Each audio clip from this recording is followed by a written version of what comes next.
ಬಳ್ಳಾರಿಯಲ್ಲಿ ರಾತ್ರಿ ಸುರಿದ ಭಾರೀ ಮಳೆಗೆ ಅವಾಂತರವೇ ಸೃಷ್ಟಿಯಾಗಿದೆ. ತಗ್ಗು ಪ್ರದೇಶಗಳ ಮನೆಗೆ ನುಗ್ಗಿರುವಂತಹ ಮಳೆ ನೀರು, ಹಾಗಾಗಿ ಬಹಳಷ್ಟು ಅವಾಂತರ ಈ ಭಾಗದಲ್ಲಿ ಸೃಷ್ಟಿಯಾಗಿರುವಂತದ್ದು. ಇದೇ ವಿಚಾರವಾಗಿ ಕೇಂದ್ರ ಹವಾಮಾನ ಇಲಾಖೆಯಿಂದ ಇಲ್ಲಿ ರೆಡ್ ಅಲರ್ಟ್ ಘೋಷಣೆ ಮಾಡಲಾಗಿತ್ತು. ಬಳ್ಳಾರಿಯಲ್ಲಿ ರಾತ್ರಿ ಸುರಿದಿರುವಂತಹ ಮಳೆಗೆ ಅವಾಂತರ ಸೃಷ್ಟಿಯಾಗಿದೆ. ತಗ್ಗು ಪ್ರದೇಶಗಳ ಮನೆಗೆ ನುಗ್ಗಿರುವಂತಹ ಮಳೆ ನೀರು ರೇಣುಕಾನಗರ, ರಾಣಿಪೇಟ್, ಮಿಲ್ಲರ್ಪೇಟ್ನಲ್ಲಿ ಅವಾಂತರ ಸೃಷ್ಟಿಯಾಗಿದೆ.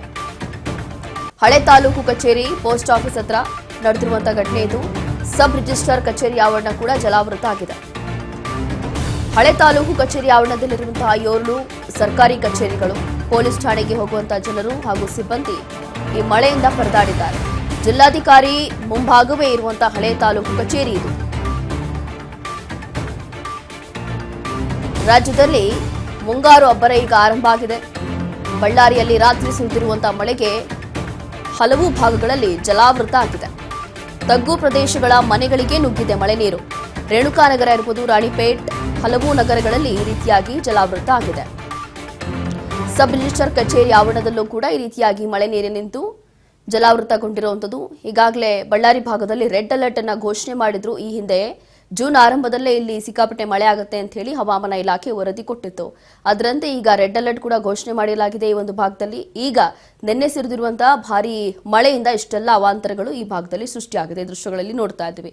ಇದು ಬಳ್ಳಾರಿಯಲ್ಲಿ ರಾತ್ರಿ ಸುರಿದಿರುವಂತಹ ಮಳೆಯಿಂದ ಈಗ ವಾಹನ ಸವಾರರು ಕೂಡ ಪರದಾಡುವಂತಹ ಪರಿಸ್ಥಿತಿ ಬಂದ್ಬಿಟ್ಟಿದೆ. ತಗ್ಗು ಪ್ರದೇಶಗಳ ಮನೆಗಳಿಗೂ ಕೂಡ ನೀರು ನುಗ್ಗಿದೆ.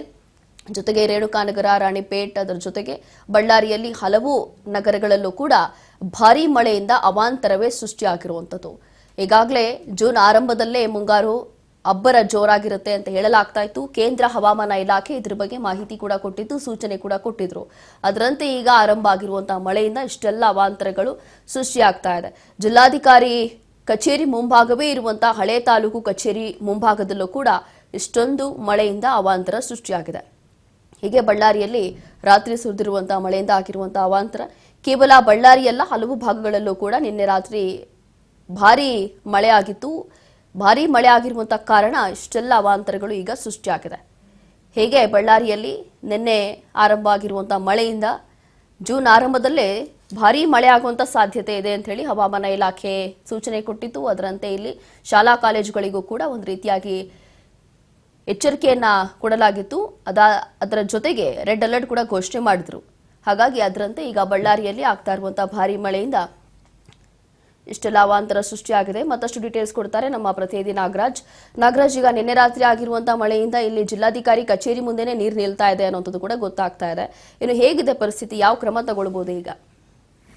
ರೋಶಿನಿ, ಏನಂತಂದ್ರೆ ನಿನ್ನೆ ಒಂದು ಸತತವಾಗಿ ಎಡೆಬಿಡದೆ ಸುರಿದಂತ ಭಾರಿ ಮಳೆಯಿಂದಾಗಿ ಬಳ್ಳಾರಿಯಲ್ಲಿ ಬಹಳ ಅವಾಂತರ ಸೃಷ್ಟಿಯಾಗಿರ್ತಕ್ಕಂಥದ್ದು. ನಿಜಕ್ಕೂ ಕೂಡ ಇವತ್ತು ಏನು ಬಳ್ಳಾರಿಯ ಜಿಲ್ಲಾಧಿಕಾರಿ ಕಚೇರಿಯ ಮುಂಭಾಗದಲ್ಲಿರ್ತಕ್ಕಂತಹ ಸುಮಾರು 6 ರಿಂದ 7 ಒಂದು ಕಚೇರಿಗಳು ಇರ್ತಕ್ಕಂತ ಒಂದು ಆವರಣ ಸಂಪೂರ್ಣವಾಗಿ ನೀರಿನಿಂದ ಇವಾಗ ತುಂಬಿ ಹೋಗಿರ್ತಕ್ಕಂಥದ್ದು. ಆ ಕಚೇರಿಗೆ ಹೋಗ್ತಕ್ಕಂತ ಸಿಬ್ಬಂದಿಗಳು ಕೂಡ ಹರಸಾಹಸ ಪಡ್ತಾ ಇದ್ದಾರೆ. ಅಲ್ಲಿ ತಹಶೀಲ್ದಾರ್ ಹಳೆ ತಹಶೀಲ್ದಾರ್ ಕಚೇರಿಯಲ್ಲಿ ಇರ್ತಕ್ಕಂಥ ಹಾರ್ಟಿಕಲ್ಚರ್, ಅಗ್ರಿಕಲ್ಚರ್ ಸೇರಿದಂತೆ ಏನು ಒಂದು ಇತರೆ ಕಚೇರಿಗಳಿದಾವೆ. ಇವುಗಳು ಹೋಗ್ಲಿಕ್ಕೆ ಜನರು, ಮತ್ತೆ ಪೊಲೀಸ್ ಠಾಣೆ ಬೇರೆ ಇದೆ, ಬ್ರೂಸ್ಪೇಟೆ ಪೊಲೀಸ್ ಠಾಣೆ ಮತ್ತೆ ರೂರಲ್ ಪೊಲೀಸ್ ಠಾಣೆ ಕೂಡ ಅದೇ ಆವರಣದಲ್ಲಿ ಇರ್ತಕ್ಕಂಥದ್ದು. ಆ ಪೊಲೀಸ್ ಸಿಬ್ಬಂದಿಗಳು ಕೂಡ ಈಗ ಅದನ್ನ ನೀರನ್ನು ದಾಟಿ ಹೋಗ್ಲಿಕ್ಕೆ ಹರಸಾಹಸ ಪಡ್ತಿದ್ದಾರೆ. ಕಳೆದ ಹಲವು ಬಾರಿ ಮಳೆ ಬಂದಾಗೂ ಕೂಡ ಇದೇ ಅವಾಂತರ ಆಗುತ್ತೆ. ಆದ್ರೆ ಅಧಿಕಾರಿಗಳು ಮತ್ತೆ ಒಂದು ನಿತ್ಯಮ ನಿರ್ಲಕ್ಷ್ಯವನ್ನ ತೋರ್ತಾರೆ. ಇನ್ನು ಉಳಿದಂತೆ ರಾಣಿಪೇಟೆ, ಮಿಲ್ಲರ್ಪೇಟೆ, ಕೌಲ್ ಬಜಾರ್ ಸೇರಿದಂತೆ ದೇವಿನಗರ, ಇಲ್ಲೆಲ್ಲ ಒಂದು ತಗ್ಗು ಪ್ರದೇಶಗಳಿಗೆ ಮಳೆ ನುಗ್ಗಿದ್ದು ಜನರು ರಾತ್ರಿ ಇಡೀ ಆ ನೀರನ್ನು ಹೊರ ಹಾಕ್ಲಿಕ್ಕೇನೆ ಒಂದು ಹರಸಾಹಸ ಪಟ್ಟಿರ್ತಕ್ಕಂಥದ್ದು. ರಾತ್ರಿ ಸಂಜೆ ತೆಗೆದಂತ ಕರೆಂಟ್ ಇದುವರೆಗೂ ಕೂಡ ಕರೆಂಟ್ ಕೂಡ ಬಂದಿಲ್ಲ.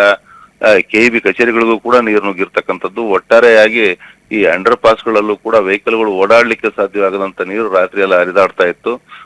ಒಟ್ಟಾರೆ ಈ ಒಂದು ಮಳೆ ಬಳ್ಳಾರಿಯ ಗಣಿನಾಡಿನ ಜನರ ಒಂದು ಜೀವನವನ್ನೇ ಒಂದು ಅಲ್ಲಾಡಿಸಿದೆ ಅಂತಾನೆ ಹೇಳ್ಬೋದು Roshini. Yes, thank you Nagraj ನಿಮ್ಮೆಲ್ಲ ಡೀಟೇಲ್ಸ್ಗಾಗಿ.